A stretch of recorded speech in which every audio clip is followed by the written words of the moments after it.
Good afternoon. Yeah, good afternoon. Please start, Sneha. Okay, ma'am. Thank you. Respected dignitaries, esteemed principals, venerable coordinators, distinguished resource person, and dear participants. I, Snehal Rakunde, from Department of Humanities of Dr. S.C. Gulhane, PRERNA College of Commerce, Science and Arts, Nagpur, extend a very warm good afternoon and a most gracious virtual welcome on the fifth day of the National Online Certificate course in Shakespearean Studies.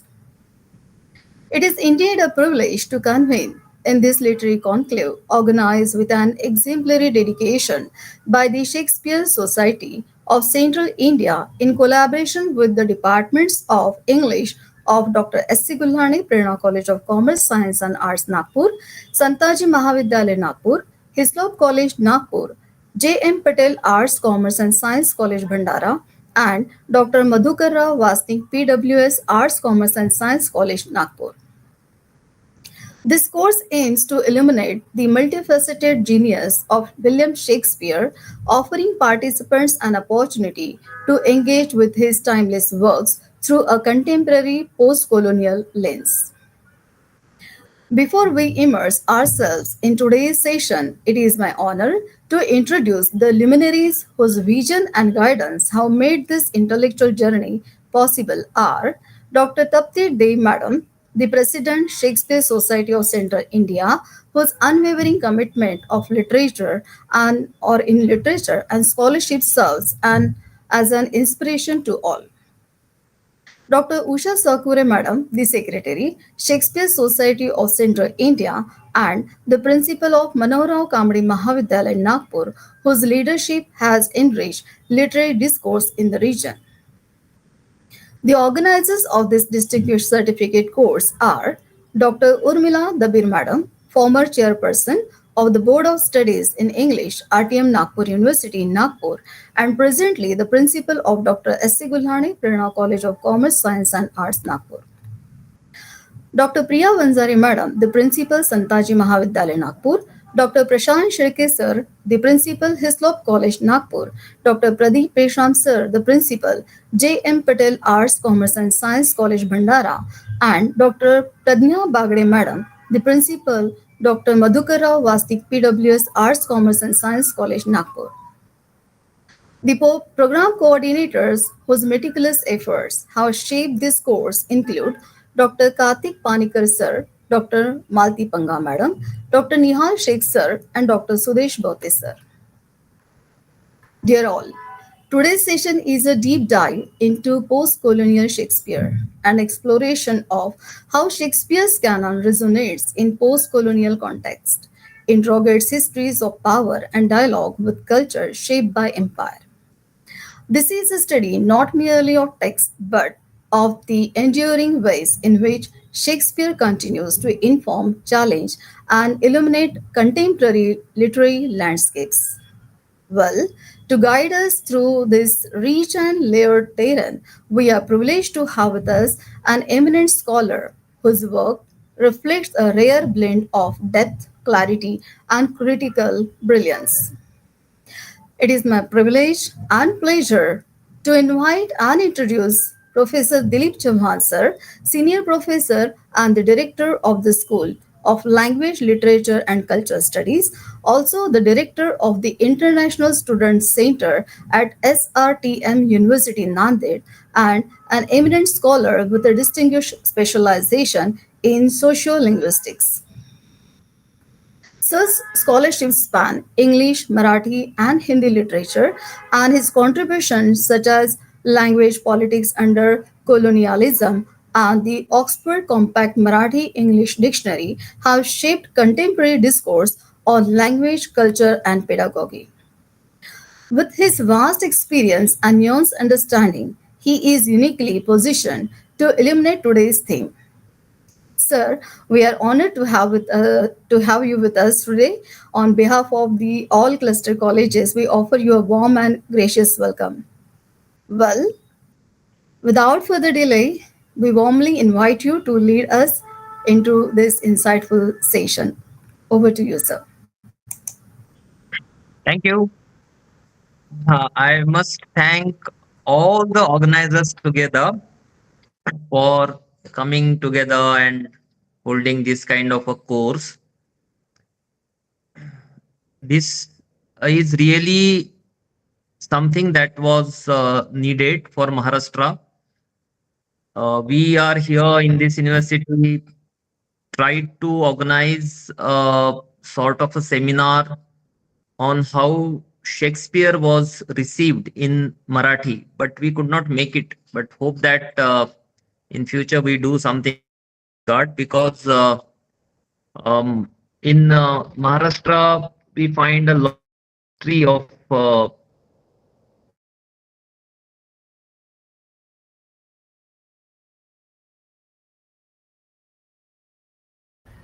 Shall I share the screen, ma'am? Usha, ma'am? Yeah, please do.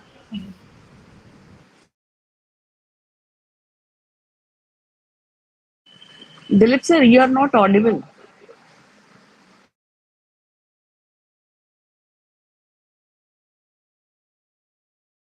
yeah, please, please.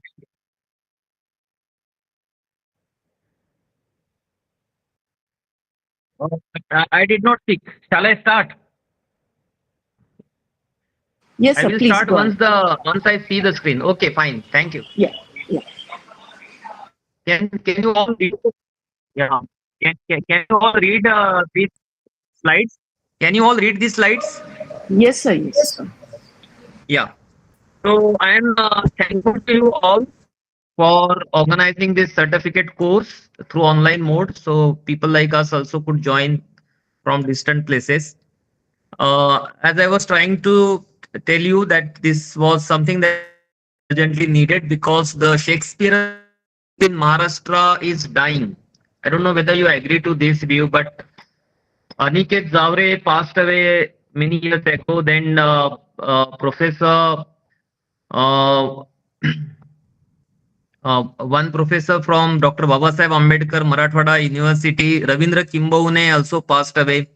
So the scholars who were dedicated ones, and who had developed their own scholarship on Shakespeare, are no longer with us today. Jahagir Dar from Shivaji University, a very senior professor, whose students worked on the translations of Shakespeare and other writers, is also no more. So there are many scholars who are not with us from Maharashtra. So here we have to shoulder the responsibility of carrying forward the legacy of the Shakespearean studies in Maharashtra.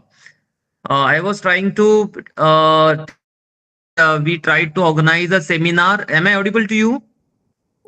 Yes, sir. Yes, Yes. sir, yes. In Nanded, we tried to organize a seminar on Shakespeare in Maharashtra or Shakespeare in Marathi, but that did not really happen. So hope that we do that also. I was looking for the scholars, and just a few weeks ago, I received a message from your side, and then came to know that there is a society of this kind actively involved in this kind of academic scholarship. So I'm happy that I could be part of you all, and hope that we can do something in future.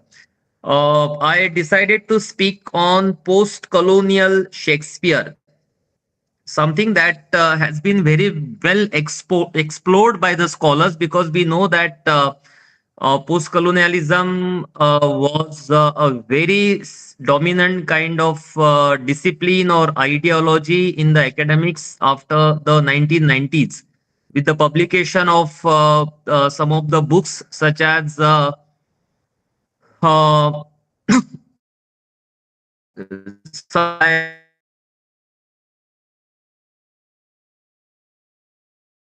like the European and American scholars, and recently some published in India by some Indian scholars such as Gayatri Spivak, perhaps a few more. So these people, mostly quasi-feminist and postmodernist and post-colonial scholars, developed some kind of, say, scholarship on colonialism. So in the 90s, we find the scholars really uh, trying hard to develop the Indian theory, if you allow me to call it, Indian response to the post-colonial theory which emerged from Australia, America, and Europe.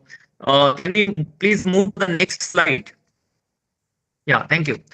Uh, Ania Lumba is a prominent name. Perhaps many of you know. We know her for her Routledge book as part of Critical Idiom series on colonialism, post-colonialism.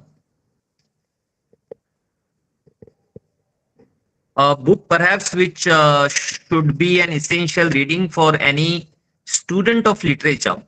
So in India, at least, I mean, colonial history is our immediate context. We do not necessarily go back to the feudal and colonial periods always, but we invariably have to go back to our colonial history, colonial past, for many reasons, as Gayatri argued and many other post-colonial scholars have been arguing that our post-colonial period is in a sense a continuation of our colonial past or colonial, say, policies or colonial legacy. So if there is so much of the colonial with us now, we have to really I mean, we cannot afford to be negligent of our colonial past. So this makes us read the scholars like Ania Lumba and perhaps a few more scholars such as Homi Bhabha and Tejaswini Niranjan and Gauri Vishwanathan. Particularly when it comes to Shakespeare, there are two scholars important. One is Gauri Vishwanathan and the other one is Ania Lumba. So you can see a cover page of a book written by Ania Lumba, that is Shakespeare, Race and Colonialism. So needless to say that we have to do away with the idea that literature has nothing to do with politics. If you remember, all of us must have had a look at Peter Barry's beginning theory. The book starts with the limitations of the humanist approach to literature. So we have to do away with some simplistic and very naive understanding of literature as something which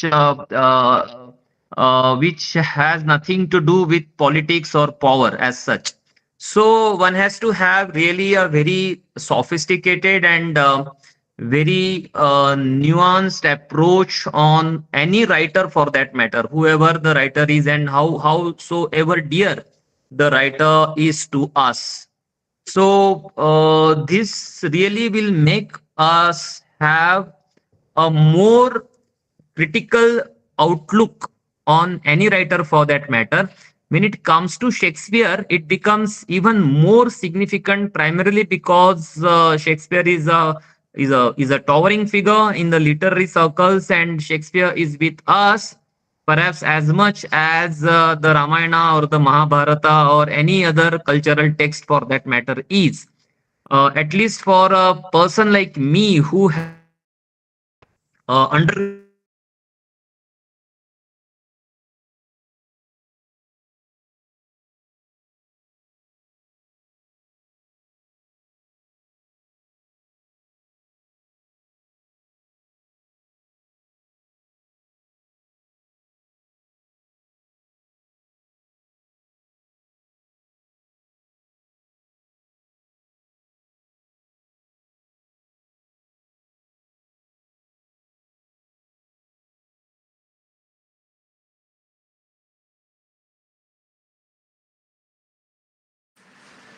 Dilip sir, you're not we could not audible. imagine a UG program without having Shakespeare that time. And I remember a teacher who taught Shakespeare to us did not even mention post-colonialism. The last 10 minutes, was I audible? Yes, sir. Now you are audible. Now you are audible. I think there's a weak network from your side. Yeah. Okay. You want me to repeat what I said? No, sir, it's okay. Please go ahead. Okay. Yeah, nothing else. I was trying to make some preliminary observations. But now we move to the topic. When I was a student some 30 years ago, we had Shakespeare as part of our UG curricula syllabus, and Our teacher of Shakespeare did not even mention the idea of colonialism or post-colonialism while teaching Othello. Coincidentally, we had Othello as part of our syllabus in the syllabus. So I remember that even when our teachers taught poems like say Robert Browning's My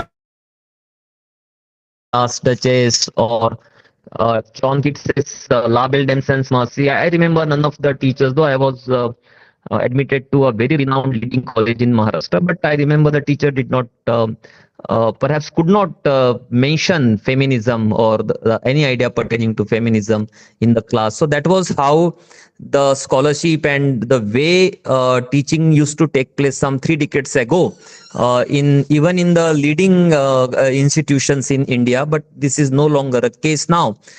We have now very fine scholarship on post-colonialism and to understand any literary text produced in the third world or produced about the third world or even about not about the third world, we have to take cognizance of the post-colonial scholarship.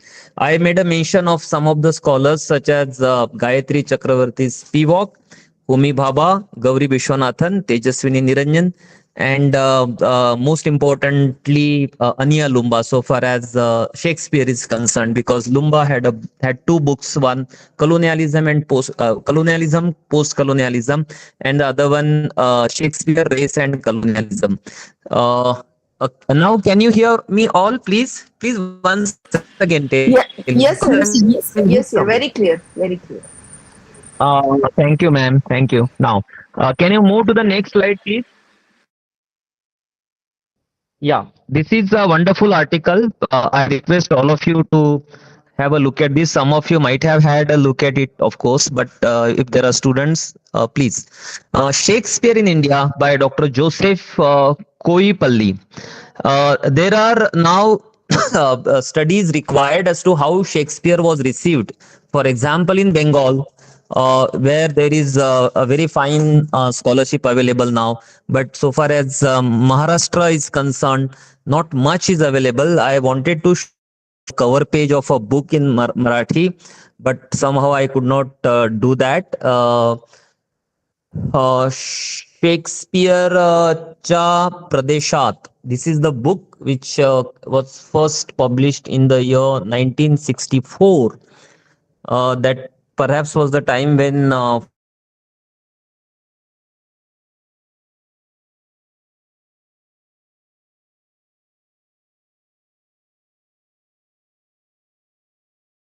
Shakespeare came out. But as I said in the beginning, we don't have now good scholars on Shakespeare in Maharashtra, so I don't really think that such a book. So this is one book. So we have a very rich tradition of translating Shakespeare into Marathi or writing plays based on the Shakespearean plays.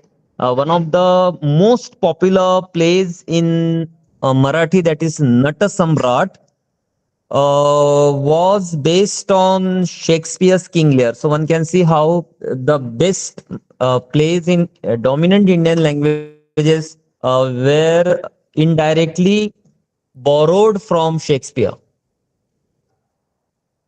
Now we have here Joseph Koipalli's article. Can you please move to the next slide, please? Yeah, this Joseph tells us how Shakespeare appeared in Bengal first. It was in the very first decade of the 19th century, that as part of some college homework or assignment, the Tempest was partly translated by a student. And later on, we find in the 1920s, as many as 20 in Indian universities, Joseph tells us, but I would guess almost all other institutes also, which were not recognized as universities. Almost every university and every college in India had Shakespeare as part of BA curriculum. This is what Gauri Vishwanathan tells us, how Shakespeare was introduced both in the university curricula as well as civil services examination as part of the colonial scheme of introducing the text from England. So we have to understand how a certain dramatist gets. I mean, one can say how a certain dramatist gets introduced in a colony like India, for example, or perhaps many other colonies also. So can we move, please? Can we please move to the next slide? Yes. Thank you. Shakespeare was introduced as a compulsory subject in Bengal and Madras from 1835. This year becomes important because this was the time when Macaulay drafted his minute and ultimately cast his vote in favor of English. And he also had expressed his disdain for a Bengali boy who had played the role of a British girl in one of the Shakespearean plays. So Shakespeare was slowly becoming a significant part of the cultural environment in some of the cities in India, Kolkata being the most important one, and followed by many other cities such as Mumbai, for example, where Elphinstone championed Oriental education. He was localized with Indian dexterity and adeptness. So Shakespeare slowly became part of the Indian universities. Can we please move to the next slide? Yeah. Now, why Shakespeare? Why Shakespeare was introduced? Now, there are many perspectives on this. One can also go back to the scholars such as Dr. Johnson, who wrote a preface to the collected works of Shakespeare, and this was an attempt to project Shakespeare as a national writer in a nation which was slowly in the making, and also spreading its own empire all over the world, or it was to spread its empire very soon after Johnson's preface was drafted. So, a very significant text, Johnson's preface to Shakespeare, a very important text so far as understanding how a certain national writer emerges in any nation. Now, India also has, say, Rabindranath Tagore, for example, or every nation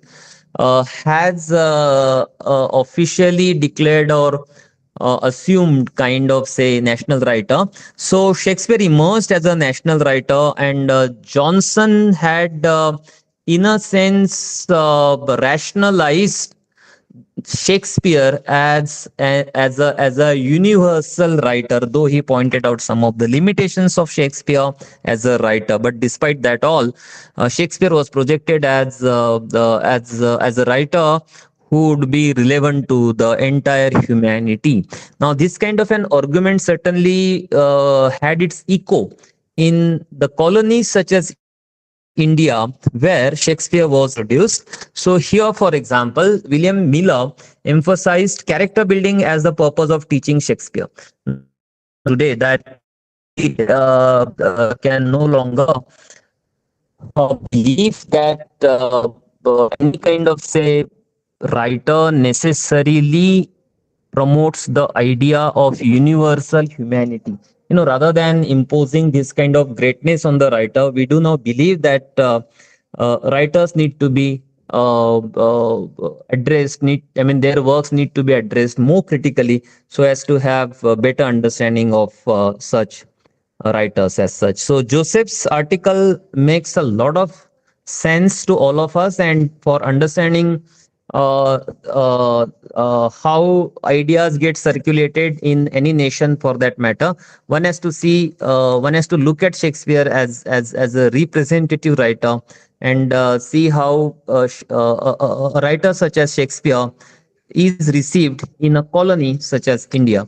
So Joseph also talks about how Shakespeare became an object of criticism subsequently, and now we know how Shakespeare has been targeted by many post-colonial writers, critics, theorists, scholars, professors, and also students all over the third world. I again ask, am I audible? Please let me know. Yes, sir, you are audible. Yeah, thank you. Now we move to the next slide. So thank you. You have already gone. So colonialism and racism. This I think needs no further explanation. I would suggest all of you to really have a look at Ania Lumba's book on colonialism, post-colonialism, where we all learn from the post-colonial scholarship that we have to do away with the earlier humanist approach to literary studies, where it is believed that there are certain writers who are great writers, and such great writers do have some air of universality, and they have some message to pass on to the wider humanity. Now, where we believe that a writer need not be uh, uh, considered a progeny of his or her own time. So this kind of an approach certainly overlooks the ideological and cultural, we can say, um, issues or environment which which shapes the ideas of a writer. So, what is a writer? Now we have Derrida and many other uh, scholars who have already challenged our own traditional understanding of writer as a person um, having some kind of universal wisdom to promote. So, this certainly will help us understand how we have to look at the writers who were born in the nations such as England, who which ruled over the world for many centuries, and this certainly will help us understand a certain writer, particularly Shakespeare, from a political perspective. So, in that sense, post-colonial perspective is a political perspective on literature. So, any post-colonial understanding of Shakespeare would certainly call for some political understanding of colonialism. And if at all Shakespeare is popular in India, there has to be some political reason for that to happen. So a certain writer does not become great or popular in a certain society without having some kind of, say, politics involved in it. So this is something that made many post-colonial writers look at Shakespeare. So can we please move to the next slide? Yeah, thank you.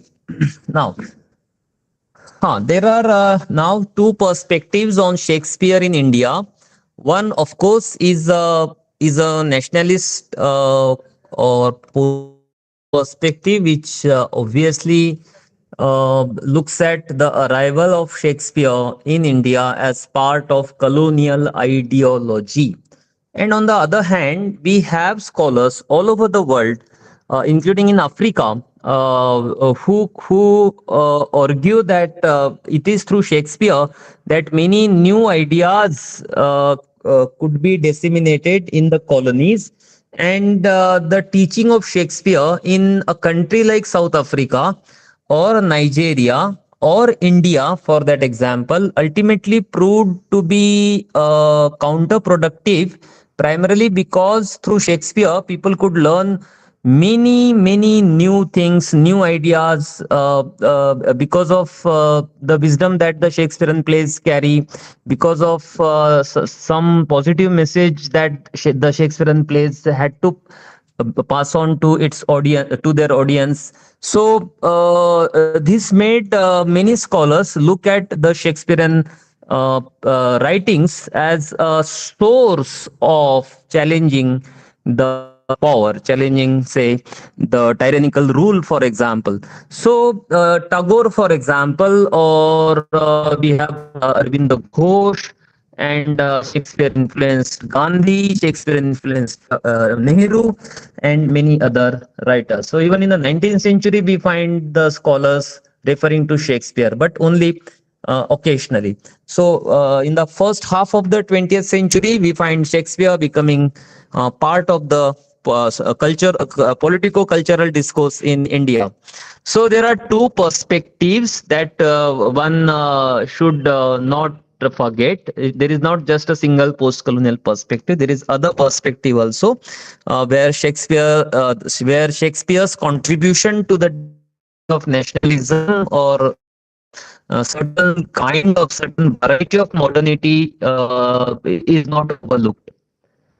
Uh, okay, can we please move to the next slide? Yeah, thank you. Yeah,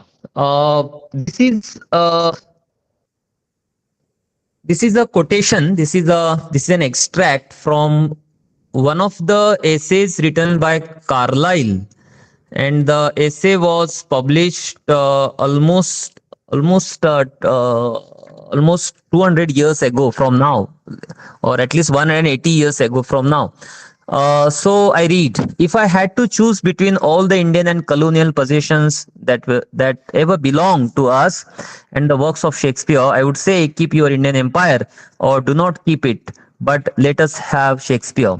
No empire ever built of brick and iron will last like that empire which he has built in the minds of men. So this is just an example of how a British essayist, a British, say, theorist, looked at his own literary legacy and how he compared this literary legacy with the whole empire of India. So, this argument of, can we please move to the next slide? Yeah, this argument, this statement occurred in Carlyle's essay, which is entitled as "On Heroes, Hero Worship, and the Heroic in History." This essay was published around 1840. So we find quite surprisingly Dr. Babasaheb Ambedkar quoting Carlyle in one of his important essays entitled as Ranade, Gandhi and Jinnah. So I would request all of you to have a look at this essay, which is not really very long. It's a short essay. It's a speech delivered by Ambedkar in Pune. So interestingly, Ambedkar wants all the we can say people, all the readers, against the very idea of great man. Can we please move to the next slide? Yeah, thank you. The danger of forged notes. So the idea of note, currency note, Ambedkar borrowed from Carlyle's essay on hero worship, where he tried to promote the idea of Shakespeare as hero, and also tried to uh, point out certain dangers involved in hero worship. So Ambedkar borrowed, this idea and then extended his own thought in the essay Gandhi, Ranade, Gandhi and Jinnah. So using Carlyle's analogy of a banknote, Ambedkar warned that the modern age, a great man could be manufactured by the press, and it was crucial for the public to verify they were not forged notes of greatness. Please next. Yeah, this is just for you to read. You can read these slides later on also. So we'll skip reading these slides now. Please next. Yeah, yeah. So as I said, Carlyle's essay appeared in the year 1840. Please next. Yeah, this also will skip. Please next.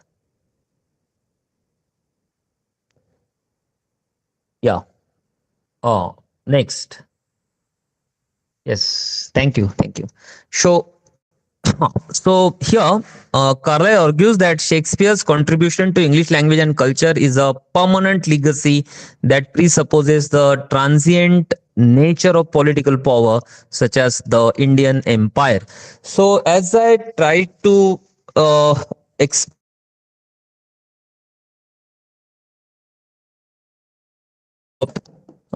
Shakespeare's contribution to both. So,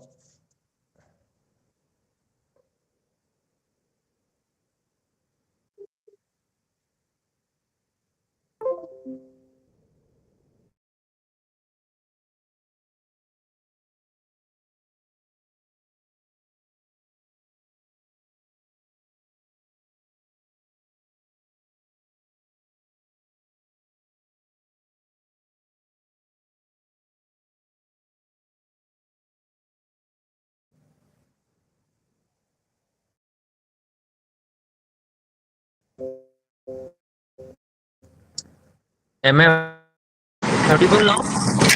Yes, sir, you are there. Yes, sir.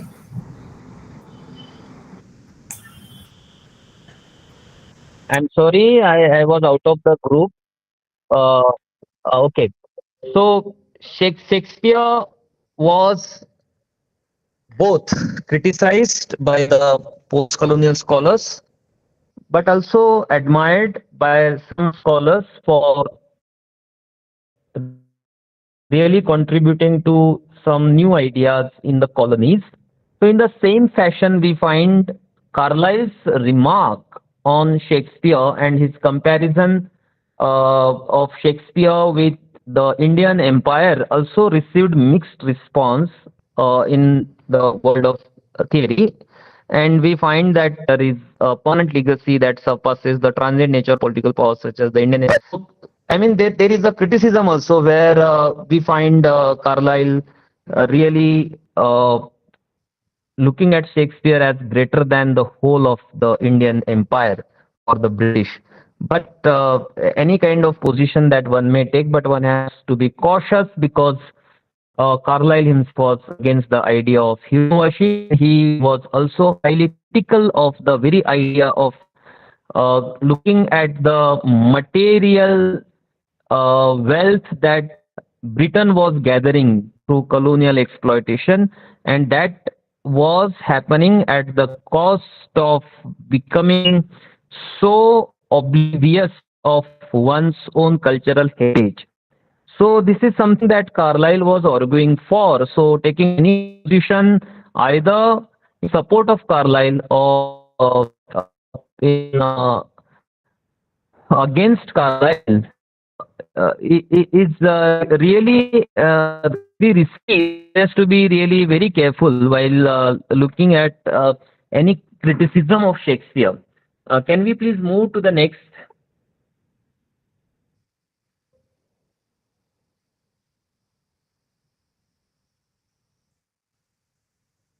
Yeah, can you hear me?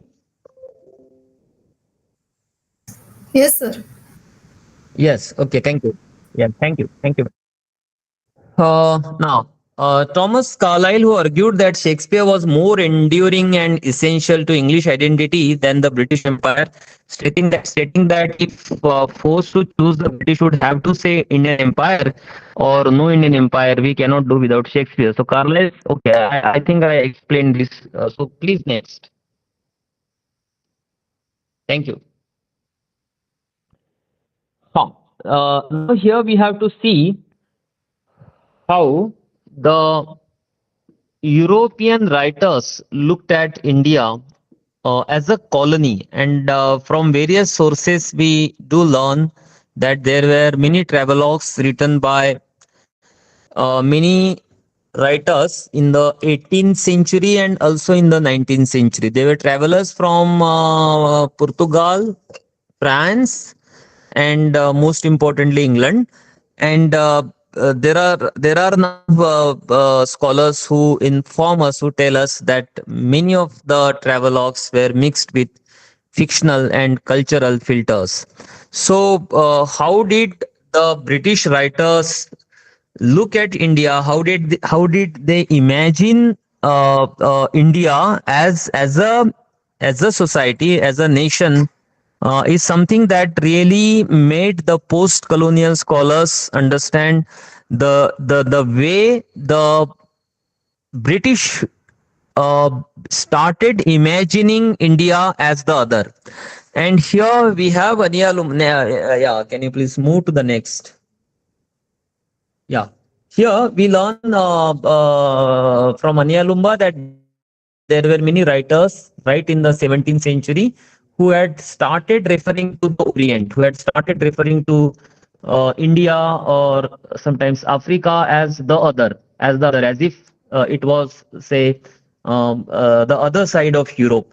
So the Europe was seen as the center of the universe, and it was also seen as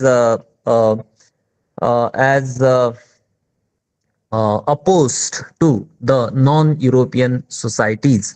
The poets such as John Donne and Shakespeare did not have really a very clear picture of the earth, I mean, geographical picture of the earth as we have now because of technology and many other reasons. But these writers did not really have a very clear picture of the earth as such, but they could imagine the other, they could imagine the Africans, they could imagine the Eastern, they could imagine the we can say Indians, because they were traders who had already started taking some kind of expeditions across the sea, and there are references to that in the writings of John Donne, John Milton, and Shakespeare. Some of you may have read The Merchant of Venice, where we know how the very title of the play refers to the merchant who had started investing in the trade beyond the sea.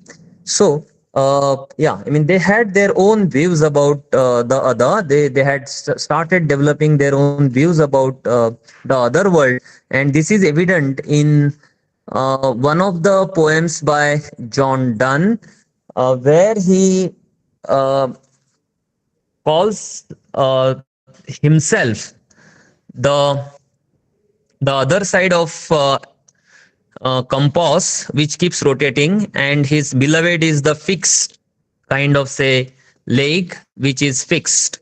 So by using this geometrical tool for analyzing how his beloved is a fixed person and how he himself imagined or projected as the one who can roam around and perhaps conquer the world.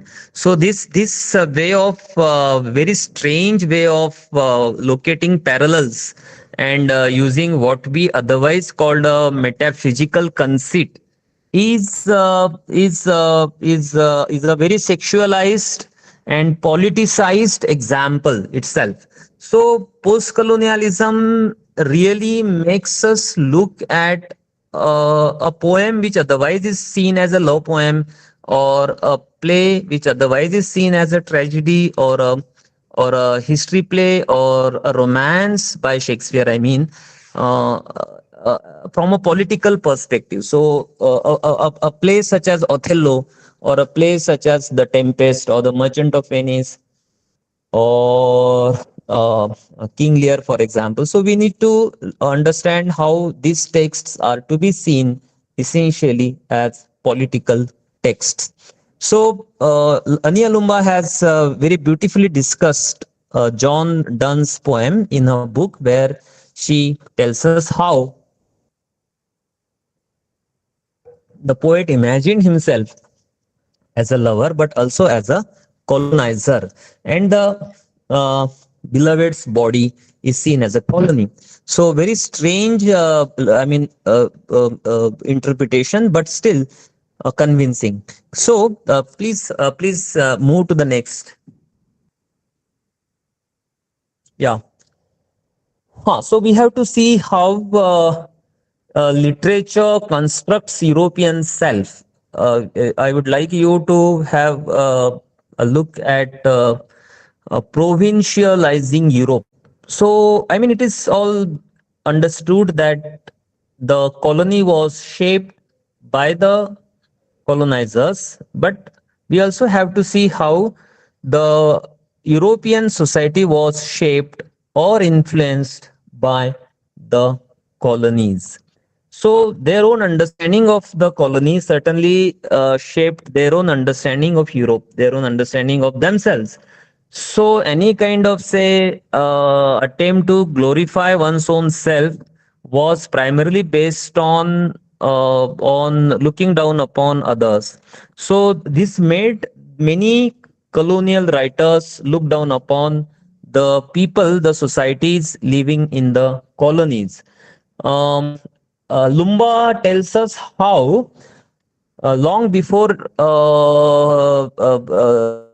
Edward Said also started arguing for post-colonialism, there were scholars who had started developing the idea of uh, what you say the idea of how colonization, the very process of colonization, involved a lot of say cultural politics, humiliation, politics of language. So for example, the words like cannibal and hurricane were used.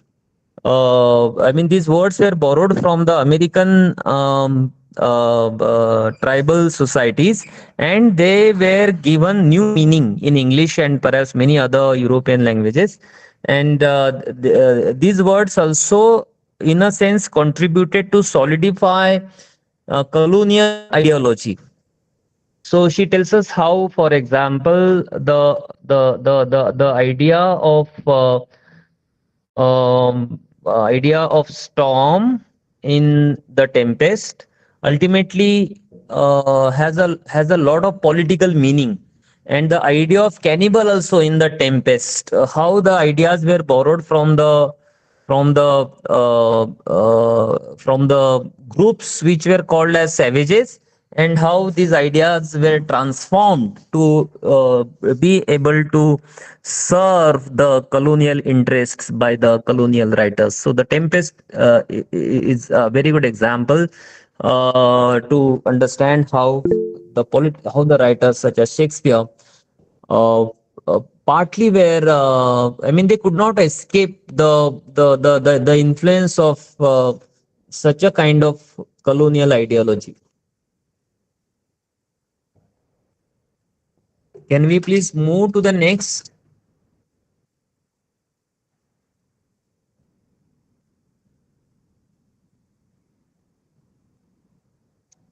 Hello. Huh. Okay. Okay. Thank you. Huh. So colonialism.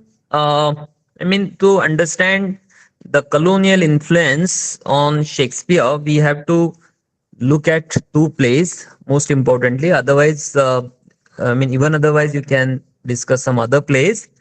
But my reading is limited to just these two plays. One can have further exploration, and go ahead. But Othello becomes a very important text so far as the post-colonial reading of Shakespeare is concerned.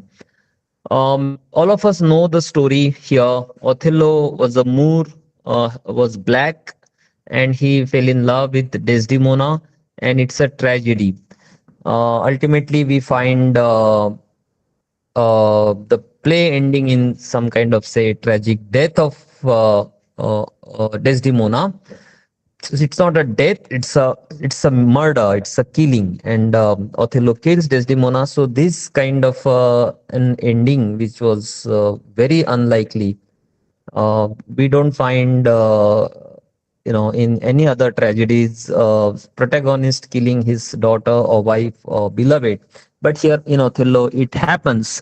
So this play, when it was staged in some of the African nations, it created a controversy, and the staging of the play also was obstructed, challenged, primarily because the African scholars argued that Othello projected an altogether different, or one may say flawed or perverted image of an African man, or a black Moor.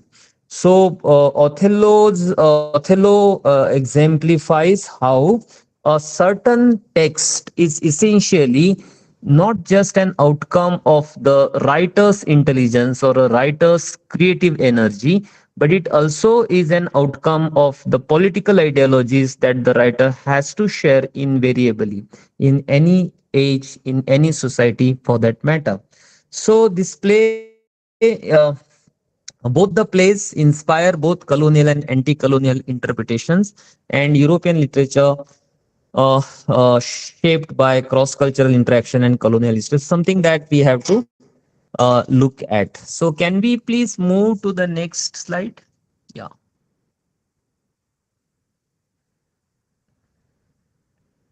Huh.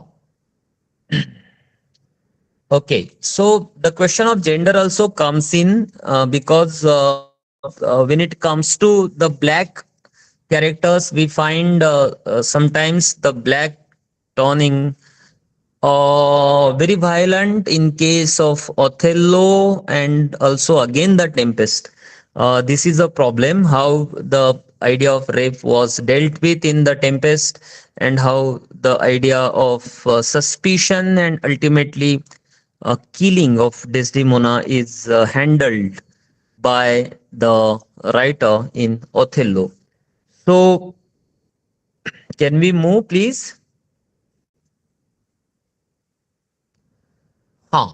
Ma'am, please move fast because these slides we already discussed.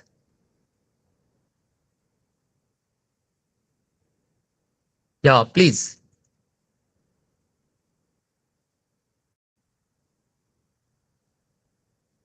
Okay. Yeah, please again. Please go ahead. Yeah, yeah. Just the earlier one.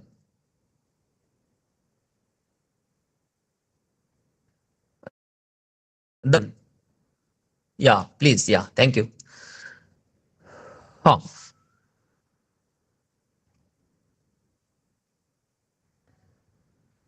So now we have many post-colonial scholars. One may call them partly postmodernist or feminist, Marxian scholars. It is difficult to really identify the political ideology of Spivak, but in a very broad sense, we can say Marxian post-colonial scholars such as Spivak have stressed how the colonial understanding of the colonies, for example, Shakespeare's understanding of, say, the life in India or the life in Africa was shaped by many ideas, including non-literary texts. So there were many history books slowly coming up. There were many surveys, many reports, many travelogues which contributed to the the idea of India as such. So one really cannot s-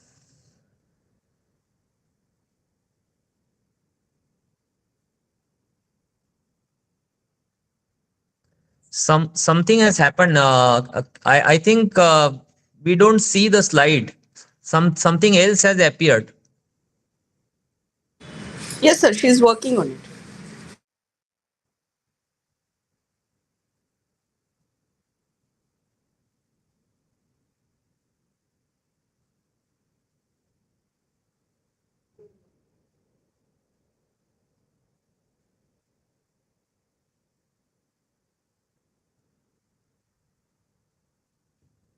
Madam, there is a person, William, he is presenting, he is sharing the screen.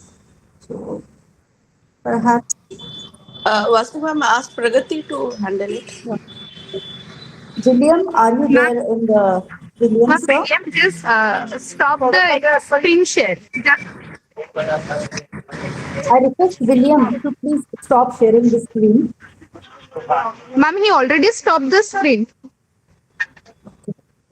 You can proceed. Okay, madam. Okay, you don't have to show the slides now because there are so many. So I will conclude here. Okay. Yes. Hello. Yes, sir. Okay.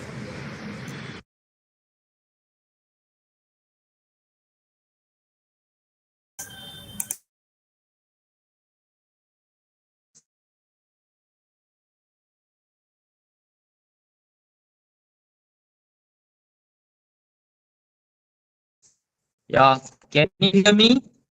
Yes, sir.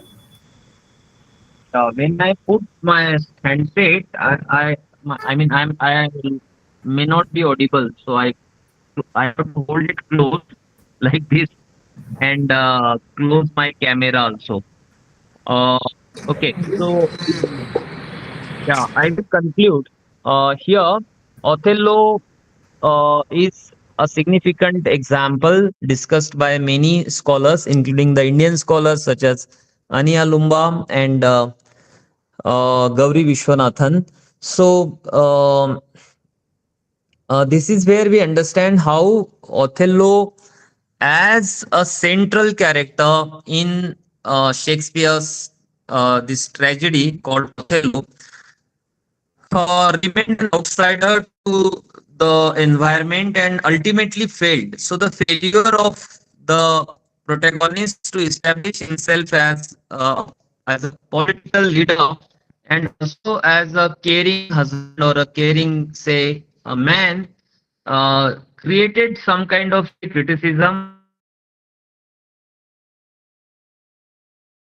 idea of how dominant ideologies shape the writer's consciousness, as well as how a certain work of art essentially is an outcome of both conscious and subconscious of the writer, as well as the dominant political ideologies in any given society or at any given point of time. Something that I mean, something of this kind was the criticism that last 5 to 6 decades. So Shakespeare, now by such scholars, is seen as as a colonialist or an imperialist writer who failed to recognize the question of race, and there are scholars now who look at race as a social construct. So the question of Othello's identity as the other, and Othello's failure is seen as a failure of the writer. I mean Shakespeare himself. So Shakespeare now is being discussed by using the terms such as the center and the periphery, where Othello is pushed down to the margin and projected in a certain political way. So every small idea in the play Othello now is being discussed. For example, the handkerchief. The entire play moves around the idea of Desdemona dropping the handkerchief, which is picked up by Iago just coincidentally. So this gives rise to some kind of suspicion in the mind of Othello. So this handkerchief also is seen as a symbol how black Moor fails to really understand smaller acts, and this kind of failure of Othello is seen as so. The question of Othello's identity in the Shakespearean play for post-colonial scholars is a significant question, and these scholars highlight how power really plays a significant role in the making of any literary text for that matter. So I stop here. I am sorry if I was not audible to you because I am in weak coverage here at the university, and this is a problem with the online lecture always. I mean, it is always a risky business. So if you don't hear me, I feel sorry for that, but I will be happy if you have questions to ask.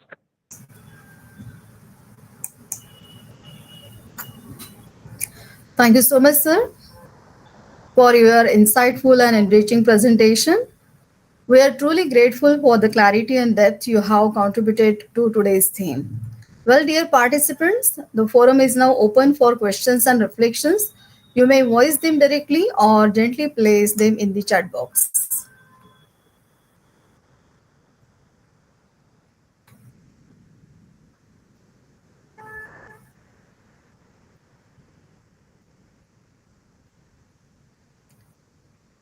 So there is no question at all here.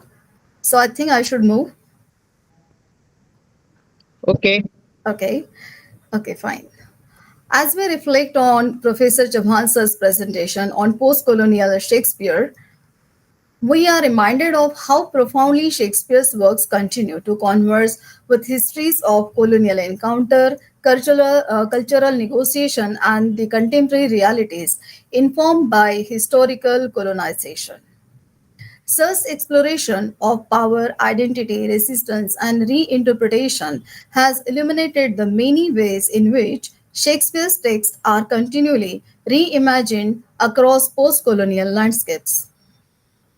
His insights have offered us new lenses of critical, historical, and imaginative through which to understand this vital field of study.